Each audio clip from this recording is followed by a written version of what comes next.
नमस्कार, आप देख रहे हैं सुप्रभात न्यूज एमपी और मैं हूं आपके साथ महक कपूर। आइए नजर डालते हैं 25 फटाफट बड़ी खबरों की ओर। इससे पहले न्यूज को कहां से देख रहे हैं आप हमें कमेंट करके जरूर बताएं। इंदौर में मतदान केंद्रों पर फोटो और वीडियो बनाने पर प्रतिबंध।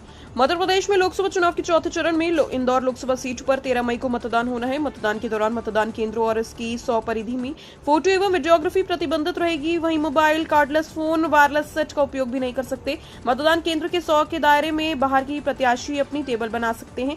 इंदौर जिले में स्वतंत्र, निष्पक्ष और शांतिपूर्ण मतदान संपन्न कराने के लिए तथा मतदान की गोपनीयता को बनाए रखने के लिए मतदान केंद्रों तथा उसकी 100 मीटर की परिधि में मतदान वाले दिन 13 मई को मतदान प्रक्रिया संपन्न होने तक फोटो एवं वीडियोग्राफी को प्रतिबंधित किया गया।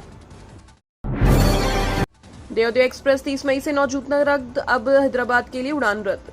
रेलवे में एक बार फिर ट्रेनों को रद्द करने का सिलसिला जारी हो गया है। रेलवे ने अब उत्तर पश्चिम रेलवे की अधोसंरचना निर्माण कार्य के चलते देवदेव एक्सप्रेस के फेरे को आंशिक निरस्त कर दिया। वहीं करोड़ों खर्च कर एयरपोर्ट बनाया गया और ये आश्वासन दिया गया कि जल्दी यहां से देश भर के लिए फ्लाइट चलेंगी, लेकिन इनकी संख्या बढ़ाने की बजाय कम होती जा रही है, जिससे फ्लायर्स की मुश्किलें बढ़ रही हैं। हैदराबाद जबलपुर हैदराबाद रूट पर उड़ाने वाली स्पाइस की उड़ान अचानक रद्द कर दी गई, जो अब 16 मई तक के लिए रद्द है। एमएलबी स्कूल में पुस्तक मेला शुरू। निजी स्कूलों की किताबें और ड्रेस कम दाम में खरीद सकेंगे अभिभावक। छिंदवाड़ा जिले में निजी स्कूलों के द्वारा पुस्तक और ड्रेस के नाम पर की जा रही मनमानी को रोकने के लिए जिला प्रशासन के द्वारा आज से पुस्तक मेले का आयोजन में किया जा रहा है, जिसमें सभी निजी स्कूलों की ड्रेस और पुस्तकें अभिभावकों को उचित दामों पर मिलेंगी। दरअसल निजी स्कूलों पर पढ़ने वाले अभिभावकों को किफायती दरों में पुस्तक, कॉपी और यूनिफॉर्म आदि मिल सके, इसके लिए जिला प्रशासन एवं शिक्षा विभाग द्वारा पुस्तक मेला लगाया जा रहा है। ये मेला 2 दिन तक आयोजित किया जाएगा। मध्य प्रदेश के अधिकतर शहरों में छाए बादल, गरज चमक के साथ बूंदाबांदी के आसार। वर्तमान में अलग अलग स्थानों पर सक्रिय मौसम प्रणालियों के प्रभाव से अरब सागर एवं बंगाल की खाड़ी से हवाओं के साथ कुछ नमी आ रही है।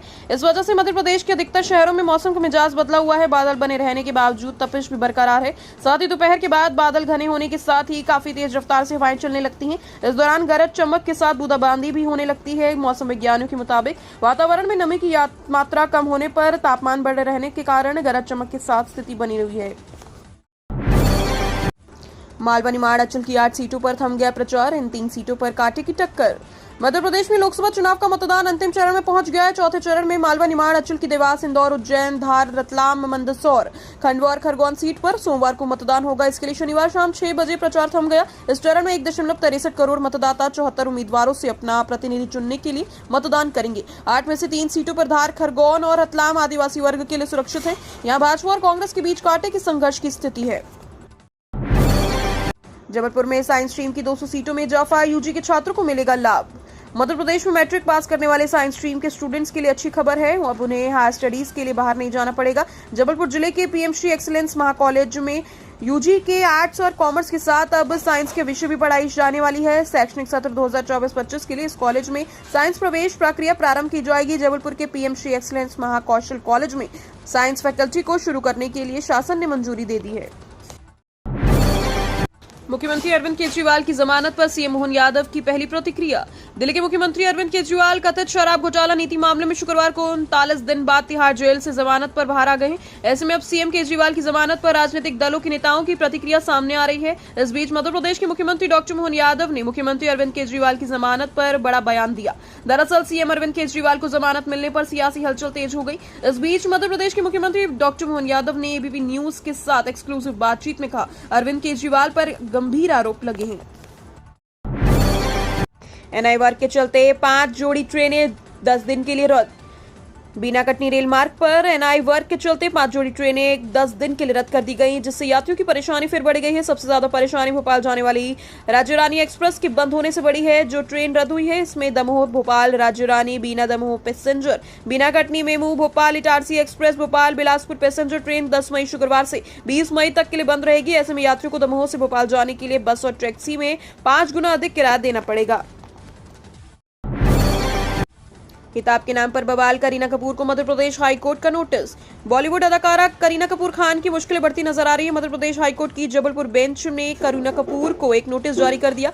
ये notice Kareena Kapoor pregnancy Bible नाम की विवादित पुस्तक को लेकर दिया गया। करीना कपूर के अलावा जस्टिस जीएस आलूवालिया की एकल पीठ ने Aditi Shah, Bhim Jiyani, Amazon India, juggernaut books और अन्य को भी नोटिस जारी कर जवाब मांगा है। मामले पर अगली सुनवाई 1 जुलाई को होगी।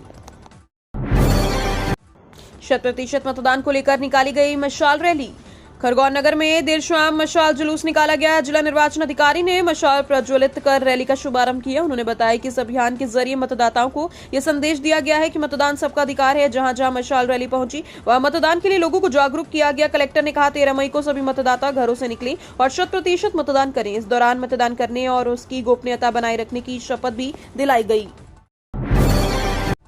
जिले में जल जीवन मिशन की कछुआ चाल गांव में अभी तक नहीं पहुंचा सदधारू डैम का पानी। दमोह में जल जीवन मिशन के अंतर्गत सदधारू डैम का 675 गांव में घर घर पेयजल पहुंचाने की योजना 5 साल बाद भी पूरी नहीं हो पाई। इस योजना के तहत अब तक केवल 350 गांव में प्रतिदिन जल सप्लाई हुई है। बाकी 325 गांव में अभी भी टेस्टिंग चल रही है। ऐसे में जिन गांव में ये योजना चालू नहीं हो पाई वहां के लोगों को इस बार भी गर्मी में पानी के लिए यहाँ वहां भटकना पड़ेगा। वोटिंग के दौरान उंगली पर स्याही लगाने के नियम, दोनों हाथ पर होने पर इसी तरह लगेगी मतदान स्याही। देश के कई हिस्सों में लोकसभा चुनाव को लेकर चौथे चरण का मतदान सोमवार को कराया गया। इसको लेकर भारत निर्वाचन आयोग के निर्देशों के मुताबिक लोकसभा चुनाव में मतदान केंद्र पर वोट डालने पहुंचे मतदाता की बताई तर्जुनी पर अमिट स्याही का निशान लगाया जाना है, जो कि मतदाता रजिस्टर पर उसके हस्ताक्षर करने के लिए लगाया जाएगा। ऐसा इसलिए किया जाएगा ताकि मत देने के बाद मतदाता के मतदान केंद्र छोड़ने तक अमिट स्याही को सूखने और एक सुपुष्ट अमिट चिन्ह बनाने के लिए पर्याप्त समय मिल जाए।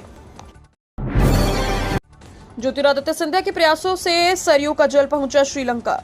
अयोध्या में राम मंदिर की प्राण प्रतिष्ठा के बाद अब श्रीलंका में माता सीता का भव्य मंदिर बन रहा है। इस मंदिर में माता सीता की विशाल प्रतिमा की 19 मई को प्राण प्रतिष्ठा की जाएगी। इस धार्मिक आयोजन में माता सीता का अयोध्या की सरयू नदी के जल से अभिषेक भी किया जाएगा। इसके लिए केंद्रीय नागरिक उड्डयन मंत्री ज्योतिरादित्य सिंधिया ने विशेष सहयोग किया है। इस भव्य और धार्मिक कार्यक्रम में शामिल होने के लिए मध्य प्रदेश के जबलपुर जिले से बीजेपी के विधायक अजय विश्नोई और डॉक्टर अखिलेश गुमास्ता श्रीलंका जा रहे हैं।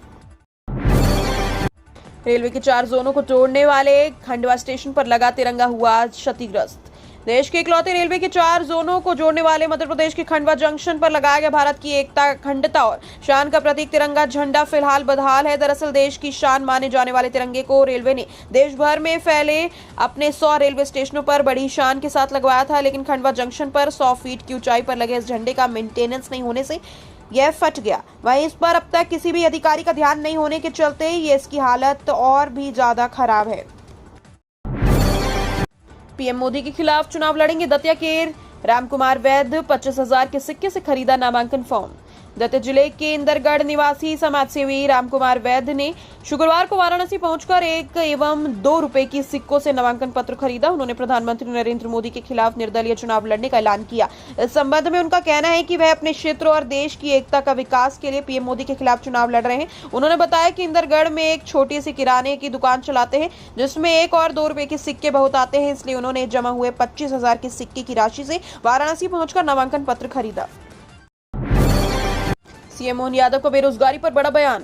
उज्जैन में आयोजित भारतीय जनता युवा मोर्चा के सम्मेलन में मध्य प्रदेश के मुख्यमंत्री डॉक्टर मोहन यादव ने बेरोजगारी को लेकर बड़ा बयान दिया। उन्होंने कहा कि पहले का युवा बेरोजगार सरकारी नौकरी की आस लगाए रहता था, मगर अब युवा शक्ति रोजगार नहीं मांगती बल्कि रोजगार देने का काम करती है। इस सम्मेलन में भारतीय जनता युवा मोर्चा के राष्ट्रीय अध्यक्ष तेजस्वी सूर्य भी शामिल हुए। मुख्यमंत्री मोहन यादव ने गृहनगर क्षेत्र उज्जैन लोकसभा सीट पर 13 मई को मतदान होना है। इंदौर में कांग्रेस से पार पाई भाजपा पर अब मतदान बढ़ाने की चुनौती। तेज गर्मी के मौसम में इंदौर में चुनावी समय ठंड पड़ा है। यहाँ ना नेताओं में और ना ही मतदाताओं में चुनाव को लेकर उत्साह है, ना मुद्दे हैं और ना ही माहौल है, ना आरोप है ना प्रत्यारोप। ऐसा इसलिए है क्योंकि परिणाम का संकेत सबको है। एक दल पहले ही बहुत ज्यादा प्रभावी है और दूसरा मैदान में ही नहीं। मध्य प्रदेश की भौगोलिक स्थिति में मालवा निमाड़ और इसमें इंदौर का विशेष राजनीतिक महत्व है। इंदौर लोकसभा सीट दर्शकों से इन मतों के लिहाज से कांग्रेस के लिए कभी उभरा ही नहीं। बीते 9 लोकसभा चुनाव में यहाँ कमल खिल रहा है, फिर भी कांग्रेस चुनौती देते हुए मैदान में नजर आती थी। मुख्यमंत्री मोहन यादव बोले, कांग्रेस को जिताने के लिए पाकिस्तान को मदद मिल रही। मतदान के अंतिम चरण का चुनाव प्रचार की समाप्ति के पहले ही प्रदेश के मुख्यमंत्री मोहन यादव ने इंदौर में चुनावी सभा को संबोधित किया। उन्होंने आरोप लगाया कि कांग्रेस को जिताने के लिए पाकिस्तान से मदद मिल रही है। सीएम मोहन यादव ने कहा कि हम भगवान की बात करते हैं तो कांग्रेस की नींद उड़ जाती है। हम यहाँ नहीं तो क्या पाकिस्तान में भगवान की बात करेंगे? पता नहीं कांग्रेस का पाकिस्तान से क्या संबंध है। कांग्रेस के लिए कोई समर्थन की बात नहीं कर रहा, लेकिन पाकिस्तान के नेतागणों के बयान आ रहे हैं। बच्चे अब एनसीईआरटी के मृदंग से अंग्रेजी और सारंगी से पढ़ेंगे हिंदी। प्रोफेसर सकलानी। राष्ट्रीय शिक्षा नीति 2020 और स्कूली शिक्षा में नेशनल करिकुलम फ्रेमवर्क बच्चों की प्रतिभा और कौशल को निखारने, उनके स्वर्णांगीन विकास और उनके विकसित करने के लिए खेल आधारित शिक्षा समेत अन्य रचनात्मक प्रयासों के माध्यम से मुख्यधारा में रही। इसके माध्यम से बच्चों को 21वीं सदी के तहत तैयार किया जाएगा, यह कहना है एनसीईआरटी के प्रदेशक प्रोफेसर दिनेश प्रसाद सकलानी का। ये शनिवार को केंद्रीय व्यावसायिक शिक्षा संस्थान में सहोदय ग्रुप से जुड़े और सीबीएसई स्कूल के प्राचार्यों से चर्चा के दौरान संबंधित बात कर रहे थे। इंदौर में रूट डायवर्जन, आज को लोगों के लिए नेहरू स्टेडियम के आसपास बंद रहेंगी सड़कें। लोकसभा चुनाव के चौथे चरण में सोमवार को इंदौर में मतदान होने हैं। इसके लिए नेहरू स्टेडियम में आज रविवार शाम से मतदान सामग्री वितरण की प्रक्रिया शुरू हो जाएगी। ऐसे में यातायात को सुचारू रूप से चलाने के लिए यातायात प्रबंधन ने डायवर्जन का प्लान जारी करा है। डायवर्जन आज सुबह 5 बजे से मतदान दलों के रवाना होने तक प्रभावी रहेगा।